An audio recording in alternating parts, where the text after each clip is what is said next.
Hello, this is Jean Marie Ward for Buzzy Magazine. With me today is Emily Bush, best-selling author of the Brofman novels and two wonderful steampunk children's books, Her Majesty's Explorer and Steam Duck. How hard was it to go from the adult-oriented adventures of the Brofman series to your illustrated children's books, Emily? It was pretty simple. All it took was an illustrator to tell me, hey, we should do a project together. I met William Kevin Petty online at Facebook. He was a deployed soldier, and he had read my Brofman books and had sent me a picture. And every once in a while you get fan art from people who read your books, and usually you say, well, that's nice, and you know, that's the end of it. And he said, well, I'd like a little bit of feedback. I'm interested in the steampunk movement. I want to know what you think of my drawing. And does it look like your ship? And then, well, I said, well, you know, this is a little different in my imagination, and these things are in different places, and that's how that goes. And usually that's when you don't hear from them again. Well, the next day he had an equally detailed drawing to replace the first one with all the corrections that I had spoken of, and I was like, okay, now you have my attention. So he has the talent of a very talented illustrator, and he has the discipline of a soldier, and he's a dream to work with in terms of finishing projects and getting things done. And that's an important thing if you write children's books, to have an illustrator that you can work with that's not flaky, you know, someone who gets stuff done. So yeah, who gets something done on a schedule. Very much. But why steampunk? You know, I'm going to ask the question he asked you. Why steampunk? I had a friend who did a little character study of a character called Henrietta Hoppengood, and I had loved this little vignette that she'd written, and I said to her, hey, are you going to ever do anything with that character? And she said, no, I don't think so. And so I studied it and thought about it, and I just finally in the end took two elements from it, which was the airship, the shady airship captain, and the professor.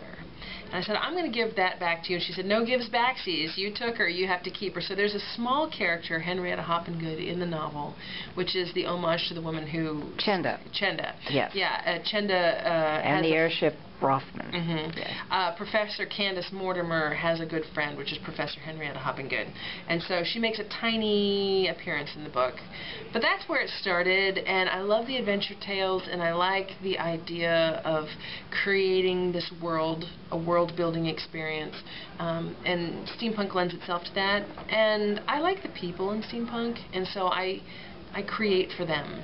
And it just was a natural carryover for the children's books as well. Yes.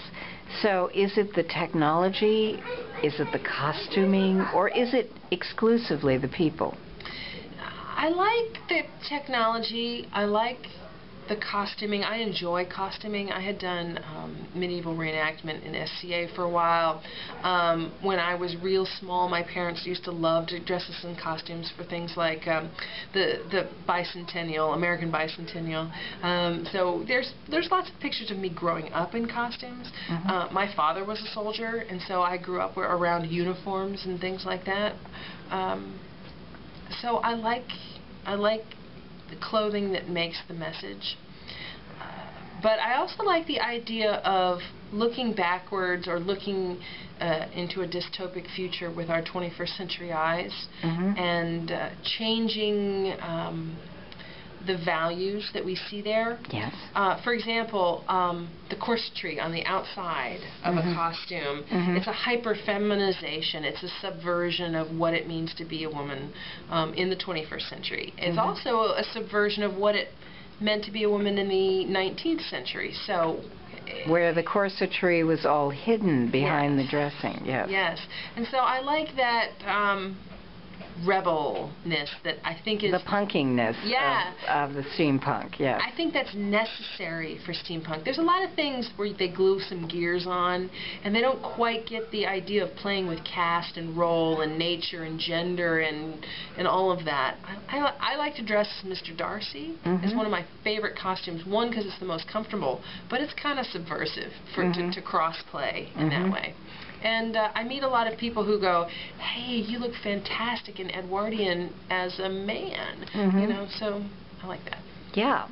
And the liking of the costume, the liking of the whole gestalt, if you will, of steampunk, has led to a broader horizon. Aren't you the editor now of something called the Steampunk Chronicle? I am. I'm editor-in-chief of Steampunk Chronicle. SteampunkChronicle.com, right? SteampunkChronicle.com. And it's been fun. Under my my time there, they brought me on originally as a marketing editor. And I worked with them and said, you know, what we really need is our readers to participate with us. And we started something called the Reader's Choice Awards, the SPC, Steampunk Chronicle, RCA, Reader's Choice Awards. So the SPC RCA started last year, and then it's come around again this year. And it's amazing to me how important the Reader's Choice Award has become to the movement. There's a lot of people who are nominated this year, and they're really actively campaigning. Some of them put videos together, you know, all in good fun. Spreads on Facebook about, oh, I'm up nominated for Best Dressed, and hey, look at all my pictures, and we'd really like you to come vote. We've had something like 80,000 page views on the voting site. It's a huge thing. I'm surprised. It went from something like a total of 10,000 over the entire course of the nominations phase and the voting phase last year, to the voting phase alone having this huge number. It's begun to mean something to say nominated or winner of Steampunk Reader's Choice Award. It's great. I'm impressed with the people who and how they participate. But steampunk is not the only shot in your really large retro weapon. I understand that you're working on a mythological fantasy set in New York City. Can you tell us a little bit about that? This is called Cryptid. Cryptid is... It started out as a flash fiction challenge. I wrote a 2,000-word flash fiction story about a character named Elizabeth Monday, who really deep down is me. And she's funny, and she's self-deprecating, and she's this sort of unbalanced jogger who loves the idea of New York City. And she accidentally cheeses off a Greek god, and then she starts seeing all the wackiness, all the imaginary creatures that live in the city. And it's really a great time. Not for her, all chaos breaks loose, but she learns a whole lot about understanding what she really sees, what's really there. I think a lot of your later 20s and early 30s is realizing that you had an idea of how life is, and she then starts to have that veil lifted and see what's really there. And that's sometimes a rude awakening. So that is currently up on the Amazon Breakthrough Novel Award competition. It's a quarterfinalist at the moment. They make cuts along the way. By the summer, we should find out how well it does. I've been an ABNA semi-finalist before with Chenda and the Airship Brofman, so not my first goat rodeo with this of biting my nails and like steampunk, ABNA has its own community. There's a number of folks out there who reach out and say, hey, we're writing in science fiction in the same genre, you know, why don't you read mine, I'll read yours, we'll give ourselves some critiques. It's a nice way to do it. That is one of these great competitions for writers that doesn't cost something, and in the end it means something. There's a lot of kind of phony baloney ones out there, and this is a real good one. I encourage people to join in. That's good, especially since so many people have problems with Amazon, to put it mildly. You know, Amazon's been really, really good to me. I find that the service that they provide to help me as an independent publisher, I mean, I have 2 children's books that are bestsellers on Amazon, and that's because, you know, if you educate yourself, use Amazon as the tool that it is, you can do great things. It's not this panacea of, I'm going to throw it up there and see what happens. You actually have to work at it. You sort of have to work at anything that's worthwhile. That's right. What's next for you and the characters that your fans have come to love? My name has subtly been changed at these conventions to, hi, where's the next book? Good to see you, where's the next book? So I have plotted out the 3rd and final installment in the Brofman series. I have also plotted out 2 more books in the Cryptid series. The next one I plan on calling Straw Angels. which is where a heartbroken Elizabeth Munday kind of hobbles together the perfect man out of the bits and parts of all the men she knows.